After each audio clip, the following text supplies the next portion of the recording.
নমস্কার। এখনকার আলোচনার বিষয় হচ্ছে বাচ্চা জন্মের কতক্ষণ পর পর বাচ্চাকে খাওয়াতে হবে, ব্রেস্ট ফিডিং করাতে হবে। যদি নর্মাল বাচ্চা হয় তাহলে আধ ঘন্টা থেকে 1 ঘন্টার মধ্যেই বাচ্চাকে ব্রেস্ট ফিডিং করাতে হবে। আর যদি সিজার হয় তাহলে 4 থেকে 6 ঘন্টা পর বাচ্চাকে ব্রেস্ট ফিডিং করালেই স্টার্ট করলেই চলবে। কতক্ষণ গ্যাপ দিয়ে দিয়ে বাচ্চা খাবে? 2 থেকে 3 ঘন্টা পর পর খাবে বাচ্চা, প্রথম 24 ঘন্টা। তারপর আস্তে আস্তে গ্যাপটা বাড়িয়ে 3 থেকে 4 ঘন্টা ইন্টারভ্যালে খাওয়াতে হবে বাচ্চাকে। কতক্ষণ রাখবেন বাচ্চাকে?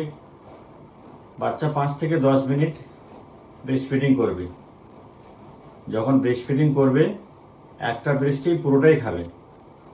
পরের বার যখন খাবে তখন আরেকটা ব্রেস্টে খাবে। আর নাইটে 4 থেকে 5 ঘন্টা পর পর ব্রেস্ট ফিডিংটা করাতে হবে। নমস্কার।